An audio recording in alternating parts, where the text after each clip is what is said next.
माता की जय। भारत माता की जय। भारत माता की जय। वंदे मातरम। वंदे मातरम। वंदे मातरम। जय शिवाजी।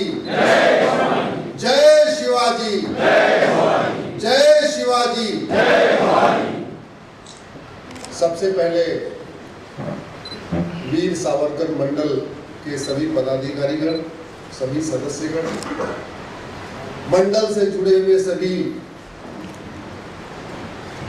सहयोगीगण, सभी डायरेक्ट और इनडायरेक्ट मंडल से जुड़े हुए सभी लोगों को मैं प्रणाम करता हूं, धन्यवाद देता हूं, आभार व्यक्त करता हूं कि आप लोग एक विचार माला जो 40 वर्ष हो गए लगातार उसको जारी रखे हुए हैं। इस कार्यक्रम की अध्यक्षता कर रहे अग्रवाल साहब और सभी पदाधिकारियों, आपको प्रणाम करता हूं। आपने मुझे बुलाया इसलिए आभार व्यक्त करता हूं और आप सब लोग बड़ी संख्या में सुनने आए, आप लोगों को विशेष धन्यवाद देता हूं। आप नहीं आते तो कार्यक्रम हमारा हो जाता।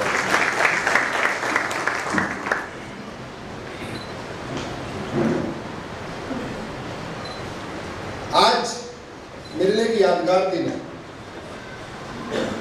क्योंकि संस्था का नाम है सावरकर मंडल और व्याख्यान का महान व्याख्यान माला का नाम है छत्रपति शिवाजी महाराज व्याख्यान माला। इंजीनियरिंग छोड़ के इस फील्ड में आने का कारण यही दो ही महापुरुष हैं।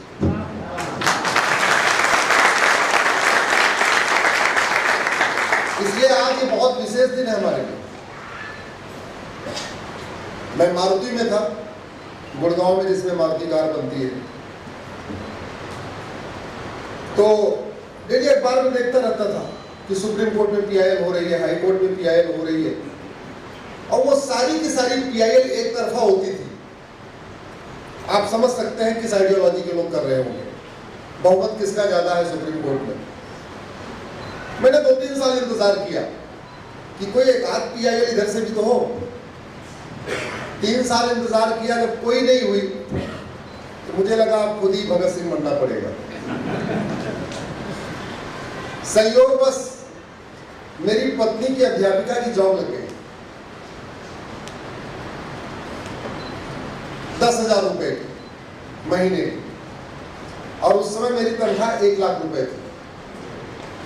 मैंने 1 लाख रुपए की नौकरी छोड़ी 10,000 रुपए नौकरी के भरोसे।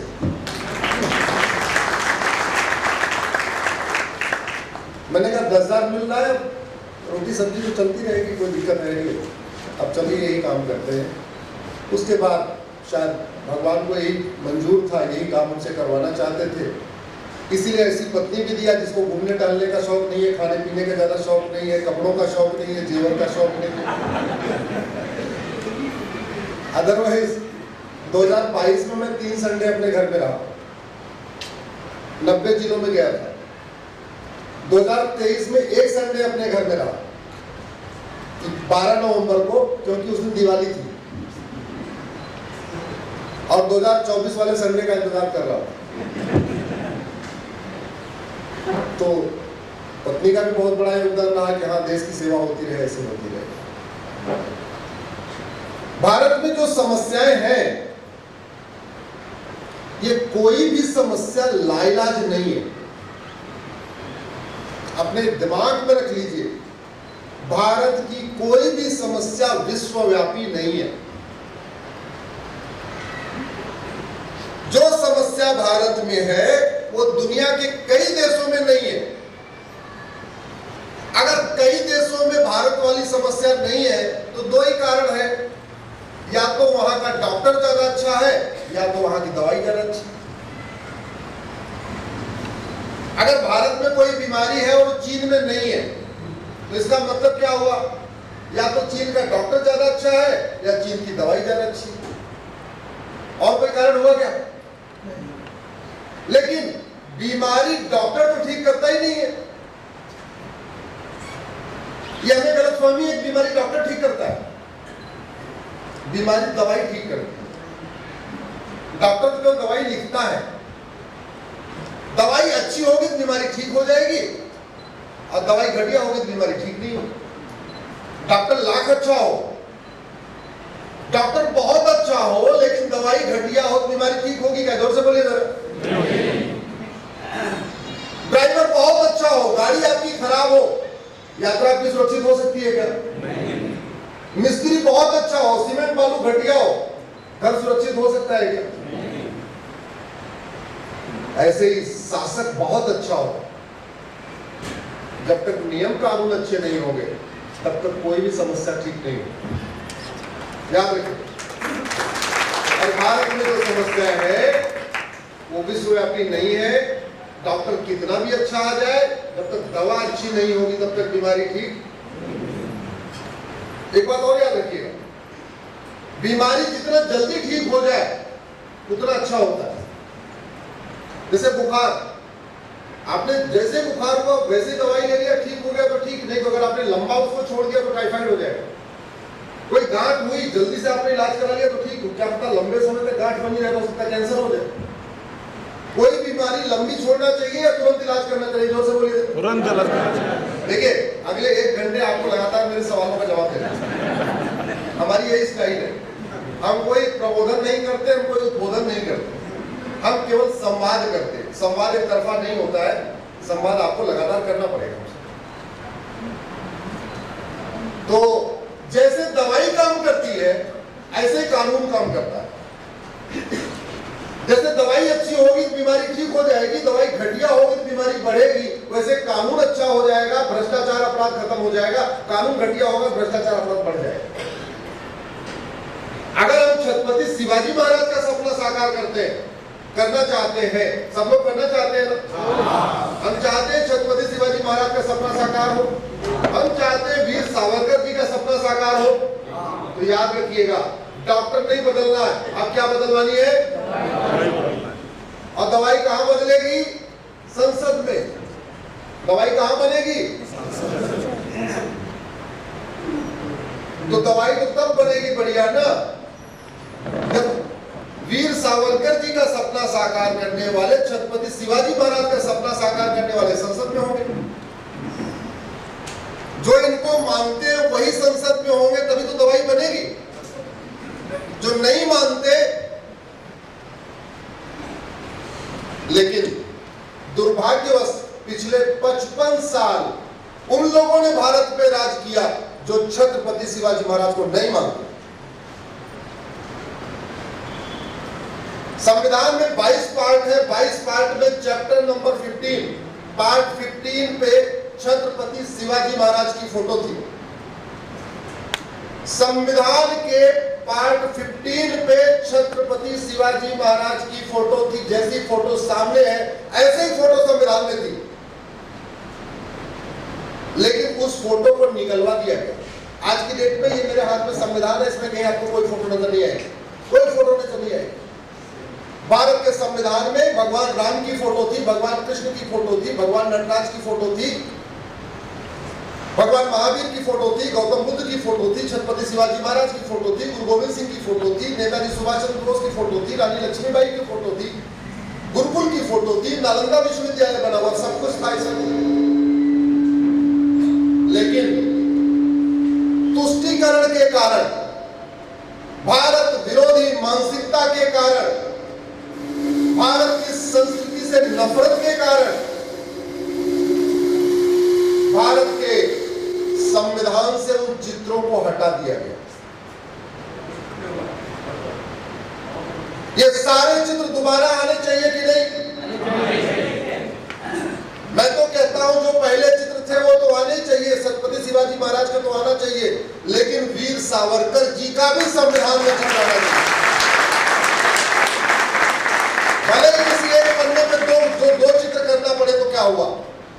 जोर से बताइए, छत्रपति वीर सावरकर जी का चित्र संविधान में आना चाहिए कि नहीं?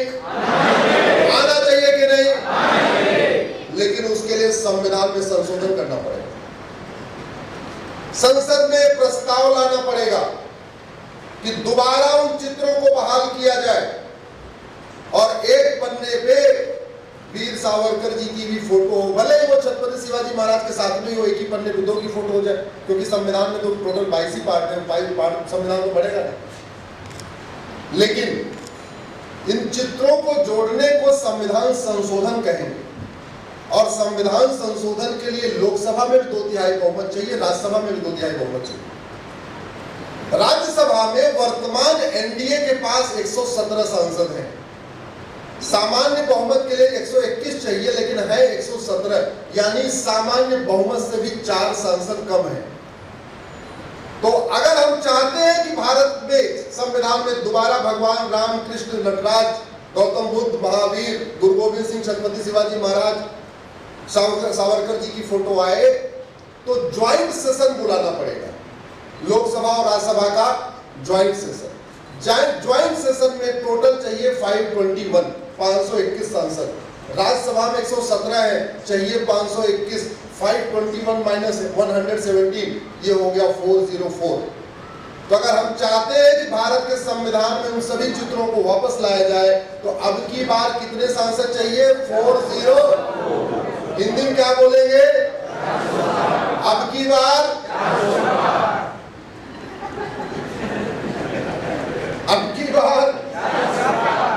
इसके बिना संविधान में उन चित्रों को नहीं लाया जा सकता। एक बात याद रखिएगा, बबुल का पेड़ बोना तो आसान होता है, लगाना बड़ा आसान होता है, लेकिन 5 साल के बाद उसको झेलना मुश्किल होता है। आम का पेड़ लगाने में थोड़ी उसकी देखभाल करनी होती है, पानी वानी देना होता है, जानवर से बचाना होता है, लेकिन 5 साल के बाद मजा देता है, आनंद ही आनंद देता है। तो बबूल का पेड़ लगाना चाहिए, आम का लगाना चाहिए। अभी बोएंगे तो 5 साल के बाद फल आएगा। अभी 400 पार करेंगे, 404 करेंगे, आने वाले 5 साल में बहुत सारे काम होते जाएंगे। इसीलिए पिछले 3 वर्षों से 2022 से मैंने यात्रा शुरू किया था। 2022 में 90 जिलों में गया, 2023 में 115 जिलों में गया, 2024 में आज मेरा 45वां जिला है। लोगों को भूल के यही बता रहा हूं कि क्या ऐतिहासिक भूल हुई है, उसको ठीक करना है। पूरी दुनिया में सभी देशों का एक एक नाम है, ऑफिशियली एक एक नाम है, लेकिन भारत का 2 नाम है। अब ये इंडिया और भारत होना क्या चाहिए, लेकिन है क्या इंडिया। अब इंडिया को निकालने के लिए आर्टिकल 1 को बदलना पड़ेगा। आर्टिकल 1 को बदलने के लिए 2/3 बहुमत चाहिए, यानी इंडिया का नाम इंडिया ना हो, केवल और केवल भारत हो। उसके लिए क्या चाहिए? अब की बार भारत के संविधान का बेसिक स्ट्रक्चर बदल दिया गया, संविधान का मूल ढांचा बदल दिया गया 1976 में। 1976 में लोकसभा का कार्यकाल मार्च में कंप्लीट हो गया। याद रखिए, मार्च 76 में लोकसभा का टेन्योर पूरा हो गया, 5 साल पूरा। और दिसंबर 76 में, यानी 9 महीने के बाद, जब लोकसभा थी नहीं, तो संविधान का मूल ढांचा बदल दिया गया, संविधान का प्रियम्बल बदल दिया गया। इमरजेंसी लगी हुई थी, सारे विपक्षी नेता जेल में थे, लोकसभा का टेन्योर पूरा हो चुका था, मीडिया का बिजली पानी का कनेक्शन कटा हुआ था, कुछ अखबार वाले जनरेटर किराए पे ले लेके अखबार छाप रहे थे। और उस समय संविधान का मूल ढांचा बदल दिया, बेसिक स्ट्रक्चर बदल दिया। पिताजी ने काम किया, चित्रों को निकाला, और बेटी ने प्रियम्बल को बदल दिया। अगर भारत के संविधान के चित्रों को नहीं निकाला गया होता तो कभी संविधान का मूल ढांचा बदल ही नहीं पाता। अगर भगवान राम का इसमें चित्र रहा होता, कृष्ण का चित्र रहा होता, छत्रपति शिवाजी महाराज का चित्र रहा होता, सारे हमारे जो प्रमुख चित्र थे रहे होते, तो प्रियम्बल इसका बदला ही नहीं जा सकता था। प्रियम्बल में सेकुलर और सोशलिस्ट जोड़ा ही नहीं जा सकता था। पिताजी ने चित्र निकाला और बेटी ने मूल ढांचा बदल दिया। अब दोबारा हम उस प्रियम्बल को रिस्टोर करना चाहते हैं, तो भी कितना चाहिए? 2/3। टोटल चाहिए 521, राज्यसभा में 117, तो कितना चाहिए अब की बार? 404। भारत के भारत में कुछ समस्याएं ऐसी हैं जो पूरे देश में है। महाराष्ट्र का कोई एक जिला बताइए जहां धर्मांतरण नहीं हो रहा है कोई जिला? जोर से बोलिए। महाराष्ट्र का कोई एक जिला बताइए जहां घुसपैठिए आके रह नहीं रहे। और महाराष्ट्र क्या, पूरे भारत में कोई ऐसा जिला नहीं है जहां धर्मांतरण नहीं हो रहा, घुसपैठ नहीं हो रही। ये धर्मांतरण चीन में क्यों नहीं होता, भारत में क्यों होता है? ये धर्मांतरण घुसपैठ भारत में क्यों होती है, सिंगापुर में क्यों नहीं होती? ये माओवाद नक्सलवाद भारत में क्यों है, सिंगापुर में जापान में क्यों नहीं? ये कट्टरवाद ज़िहाद मज़हबी उन्माद भारत में क्यों है? ये पत्थरबाजी भारत में क्यों है, चीन में क्यों नहीं है? ये भारत में नेहा की चाकू से गोद गोद के हत्या होती है, सिंगापुर जापान चीन में क्यों नहीं होती? कभी सोचा आपने? अच्छा बाकी तो छोड़ो, दुबई में भी नेहा रहती है और दुबई में फयाज भी रहता है। कभी आपने दुबई के फयाज को, दुबई की नेहा को चाकू बोलते हुए सुना क्या? चीन में भी नेहा रहती है, चीन में भी फयाज रहता है। कभी आपने सुना चीन की नेहा को चीन का फयाज चाकू से गोद रहा? तो भारत में क्यों गोद रहा है? क्योंकि कानून का खौफ नहीं, कानून का खौफ नहीं। इंसान दो ही तरीके से ठीक से रहता है, या तो उसकी शिक्षा में संस्कार इतना ज्यादा हो कि बिल्कुल वो एकदम बढ़िया होके रहे, और या कानून का खौफ। शिक्षा में संस्कार हो, नारी तू नारायणी माने, और कानून का इतना खौफ होना चाहिए कि किसी की बहन बेटी की तरफ आंख उठाने के पहले उसको रोए कांप जाए। यही तरीका है। शिक्षा में संस्कार होना चाहिए कि हमें अवैध निर्माण नहीं करना, दूसरे की जगह पे कब्जा नहीं करना, और कानून का ऐसा खौफ होना चाहिए कि अगर हमने कब्जा कर लिया तो 20, 25, 30 साल के लिए गए। शिक्षा में संस्कार हो कि हमें अपने भाई के साथ प्रेम से रहना, भाई की जमीन पर हमें कब्जा नहीं करना। कानून का ऐसा खौफ होना चाहिए अगर भाई की जमीन पर कब्जा कर लिया तो गड़बड़ हो जाए। शिक्षा में संस्कार हो, माता पिता की पूजा करनी है, माता पिता का सम्मान करना है, और कानून का ऐसा खौफ हो कि अगर माता पिता का अपमान किया तो प्रॉपर्टी से तो जाएंगे, कुछ और भी जाएंगे। दो ही तरीका है। पूरी व्यवस्था तब चलती है वो जो कुम्हार की स्टाइल में हो। कुम्हार को आपने देखा बर्तन कैसे बनाता है, एक हाथ नीचे एक हाथ ऊपर, नीचे वाले हाथ से ऊपर उठाता, ऊपर वाले हाथ से थप थप थप थप मारता रहता है। ये नीचे वाला हाथ शिक्षा है और ऊपर वाला हाथ दंड व्यवस्था है। शिक्षा ऐसी हो ईमानदार बना दे, कानून ऐसा हो भ्रष्टाचार करने के पहले रोए कांप जाए। शिक्षा ऐसी हो नशे से दूर रहे, कानून का ऐसा खौफ होना चाहिए ड्रग स्मगलिंग करने के पहले उसके रोए कांप जाए। दो ही तरीका है।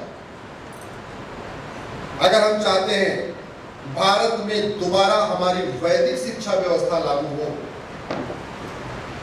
फिर से भारत में गुरुकुल शिक्षा व्यवस्था लागू हो, वैदिक शिक्षा व्यवस्था लागू हो, तो भारत के संविधान के आर्टिकल 21 को बदलना पड़ेगा। आर्टिकल 21 जो राइट टू एजुकेशन है, उसमें एक शब्द जोड़ना पड़ेगा इक्वल, वो हो जाएगा राइट टू इक्वल एजुकेशन।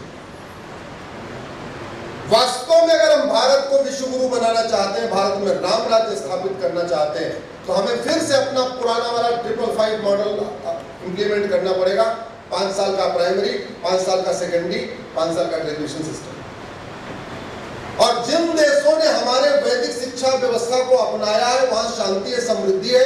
आखिर जापान में कोई जासूस क्यों नहीं पैदा होता, जापान में कोई गद्दार क्यों नहीं पैदा होता, जापान में कोई माओवादी क्यों नहीं पैदा होता, जापान में कोई देशद्रोही क्यों नहीं पैदा होता? ये सारे भारत में क्यों पैदा हो रहे हैं?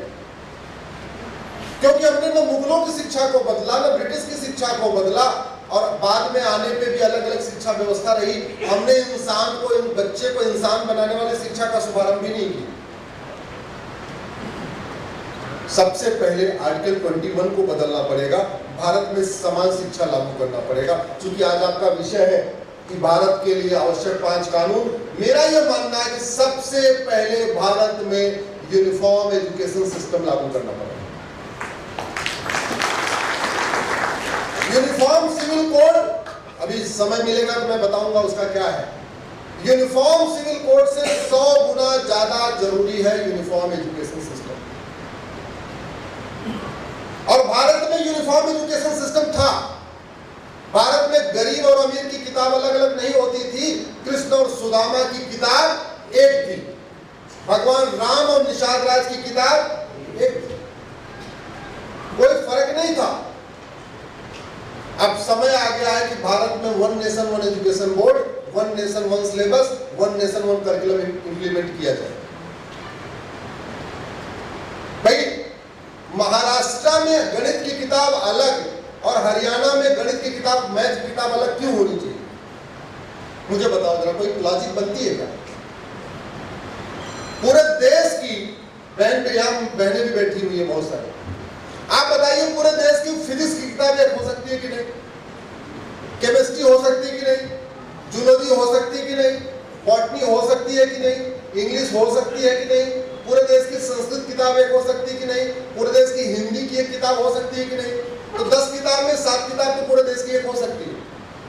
हाँ, राज्यों पे 2-3 किताब छोड़ दीजिए भाई, अपने अपने राज्य की हिस्ट्री पढ़ाइए, अपने अपने राज्य की लोकल ज्योग्राफी पढ़ाइए, अपने अपने राज्य का इन्वायरमेंट पढ़ाइए, अपने अपने राज्य का कल्चर पढ़ाइए, तो 2-3 किताब राज्यों को दे दीजिए। लेकिन 10 में से 7 किताब तो कॉमन हो सकती है। भाषा की बात है तो ठीक है, सिलेबस करिकुलम कॉमन होगा, महाराष्ट्र वाले मराठी में पढ़ेंगे, गुजरात वाले गुजराती में पढ़ेंगे, बंगाल वाले बंगाली में पढ़ेंगे, तमिलनाडु वाले तमिल में पढ़ेंगे, इतने तो होगा। सबसे जो बड़ा खतरा है कि भारत के अंदर नफरत सिखाने वाले स्कूल चल रहे हैं। ऐसे स्कूल चल रहे हैं जहां भारत के प्रति नफरत सिखाई जाती है। ऐसे स्कूल चल रहे हैं जहां यह कहा गया है होली मत मनाओ, दिवाली मत मनाओ, रक्षाबंधन मत मनाओ, माता पिता का पैर मत छुओ। ऐसे स्कूल चल रहे हैं कि माता पिता के सामने नहीं झुकना है, उनका पैर नहीं छू के आशीर्वाद लेना। ऐसे स्कूल चल रहे हैं जहां वसुधैव कुटुंबकम नहीं सिखाया जाता, नारी तू नारायणी नहीं सिखाया जाता, यत्र नारत्ति पूज्यते रमन्ते तत्र देवता नहीं सिखाया जाता, सब एक समान है नहीं सिखाया जाता।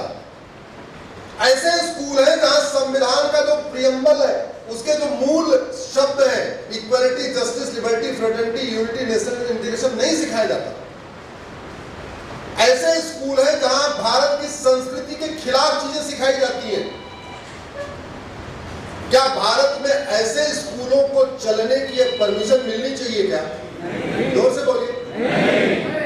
भारत के अंदर ऐसे स्कूल चल रहे हैं जहां ये सिखाया जाए न होली मनाओ, न दिवाली मनाओ, न प्रेम से रहो, न माता पिता एक समान होते हैं, न भाई बहन एक समान होते हैं, न पति पत्नी एक समान होते हैं, न महिला पुरुष एक समान होते हैं। ऐसी बातें सिखाई जा रही, और एक नहीं लाखों हजारों की संख्या में। तो समाधान क्या है? Uniform education. भैया 10वीं तक सबकी एक किताब होगी, 10वीं तक सबको भारतीय शिक्षा का अध्ययन करना पड़ेगा। उसके बाद जिसको जो पढ़ना